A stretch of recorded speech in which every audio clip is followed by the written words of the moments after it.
বন্ধুরা, মাই এক্সপিরিয়েন্স চ্যানেলে আপনাদের স্বাগত জানাই। আমি অরূপ আপনাদের সামনে আজকে আবার এসে হাজির হলাম। দেখে বুঝতেই পারছেন একটা অসাধারণ পরিবেশের মধ্যে চলে এসেছি। এই জায়গাটা হলো হুগলি জেলার ব্যান্ডেলের কাছাকাছি অবস্থিত দেবানন্দপুর, তার পাশের গ্রাম কেষ্টপুর। তো সেই কেষ্টপুরে চলে এসেছি আজকে একটা বিশেষ কারণে। কেষ্টপুর কথাটা মনে আসলেই সেই মাছের মেলার কথা মনে পড়ে যায়। হ্যাঁ বন্ধুরা, সেই কেষ্টপুরের মাছের মেলা। আমি আজকে সেখানেই যাচ্ছি। এখন ঘড়িতে সময় বেলা 3:15 হয়েছে। অনেক দেরি হয়ে গেল।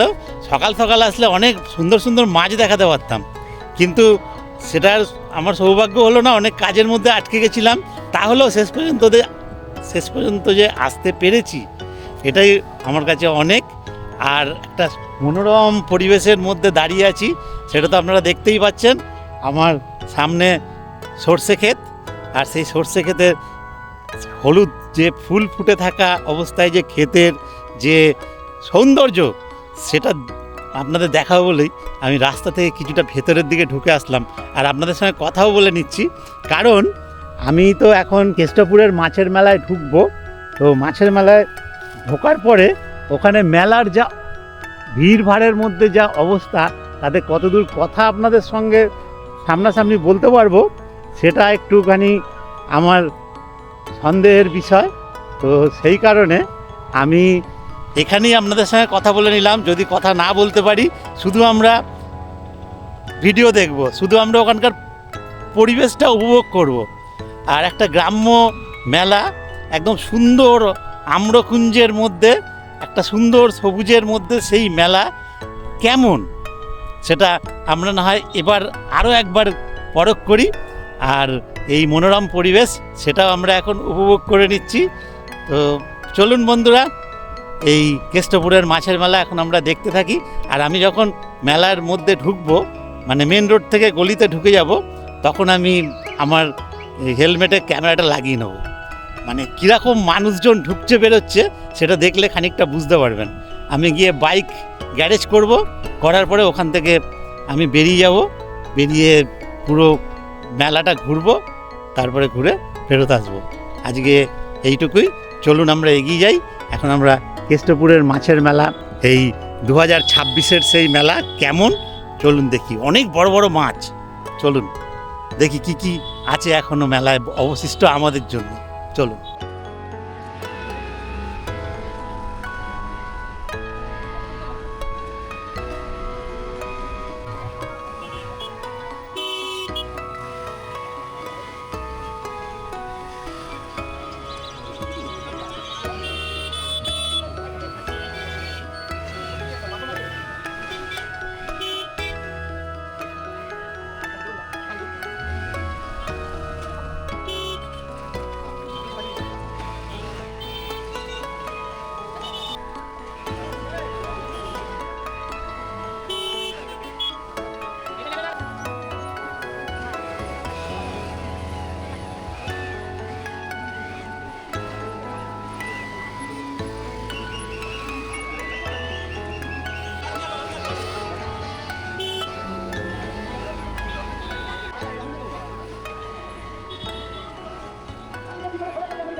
বন্ধুরা, বুঝতে পারছেন রাস্তা দিয়ে আসলাম কি অবস্থা। আর এই যে মাঠটা দেখছেন, পুরো গাড়ি ভর্তি। এরকম ভেতরে ভেতরে বাঁশ বাগান, আম বাগান, সবার ভেতরে পুরো গাড়ি ভর্তি। তো আমি এখন যাব ভেতরে, গিয়ে দেখবো মেলার কি পরিবেশ আর সেখানকার কি পরিস্থিতি, সব আপনারা দেখবেন। কিন্তু ওখানে গিয়ে আর কথা বলতে পারবো না, শুধু দেখে নেবেন।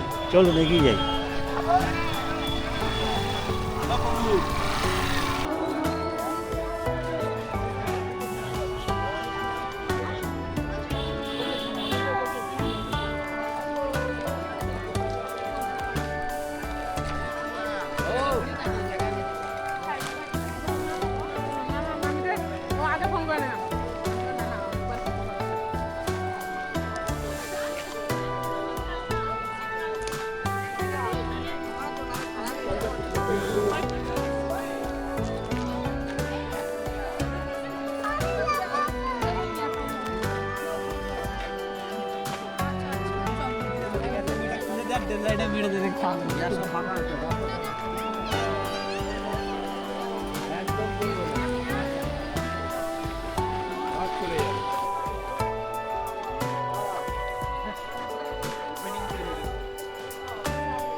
মধু খাও, জিলাপি সুন্দরবনের মধু আছে, সুন্দরবনের মধু আছে।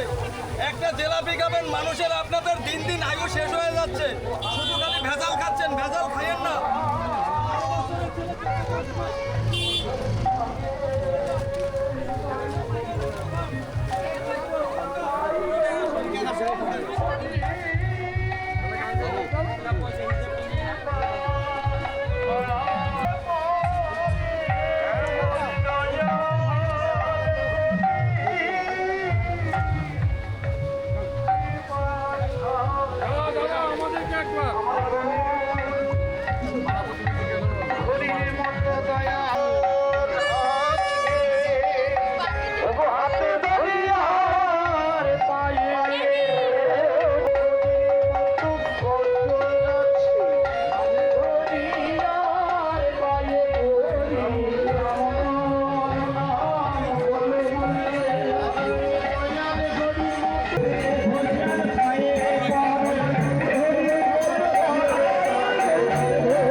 880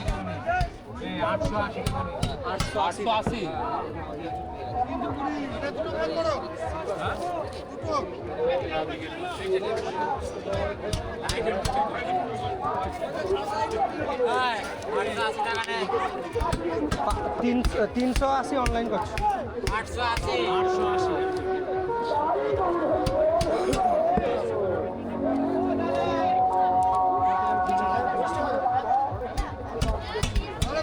মিক্সিতে দিয়ে দেবে মিক্সিতে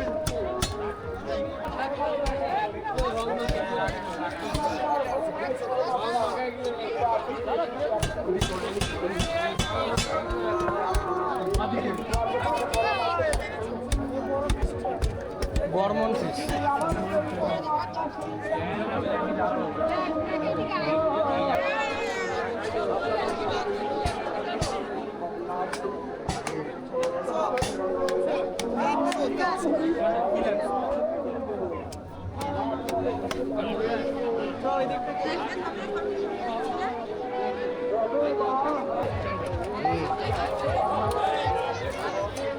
আরে রিয়াজি খাসি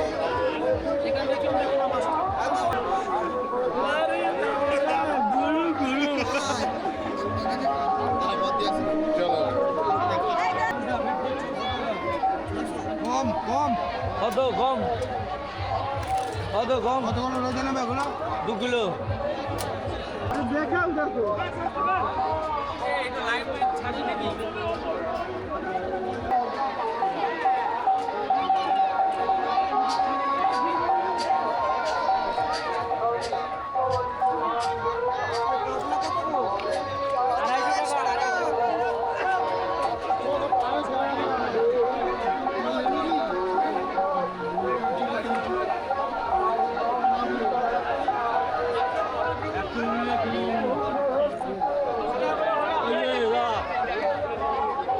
আবার তো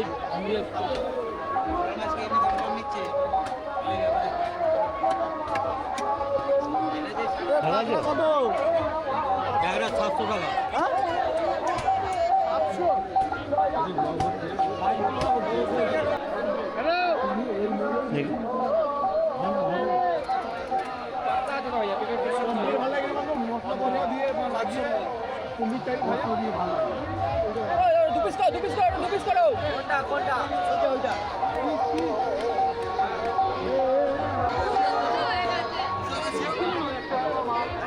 একটু কম করে নাও লাস্টের থেকে অনেক দাম অনেক দাম 100 200 গ্রাম না 1 কিলো 300 পুরো 500 টাকা না 500 টাকা পুরো 500 550 টাকা ওটা পুরো কেটে দাও চড়াই পাশ থেকে নিয়ে যায় দেখে পাঁচটা আবার চলো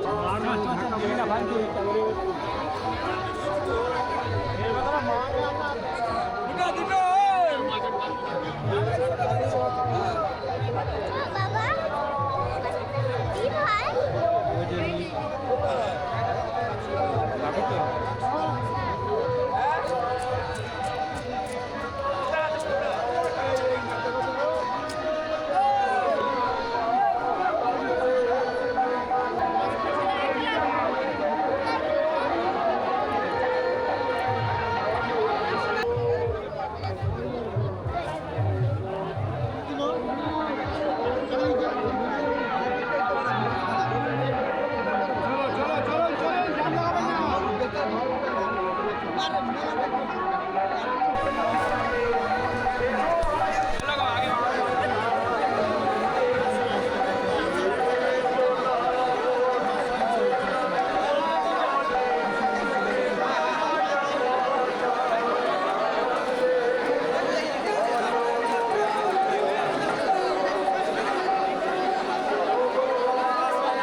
পিকনিক হচ্ছে দেখুন। মেলা থেকে বেরিয়ে এসেছি, একটুখানি এগিয়ে এসেই এখানে একটা মাঠ রয়েছে, আর এই মাঠে দেখুন পিকনিক চলছে দেখুন।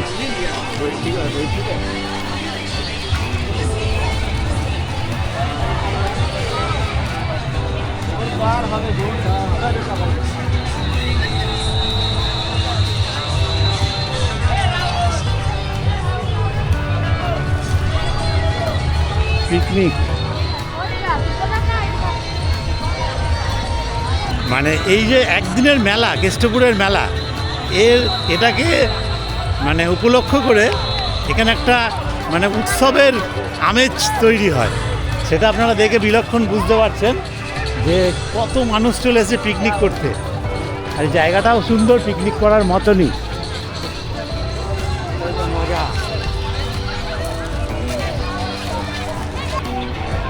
যাই হোক বন্ধুরা, এই কেষ্টপুরের মেলা আপনাদের কেমন লাগলো অবশ্যই কমেন্ট বক্সে লিখে জানাবেন।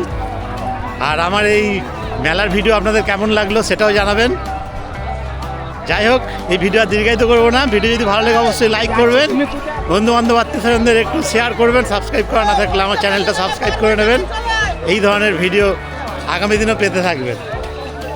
যাই হোক, ভিডিও এখানে শেষ করলাম। আপনাদের ভালো থাকবেন, আবার দেখা হবে পরের ভিডিওতে। ধন্যবাদ।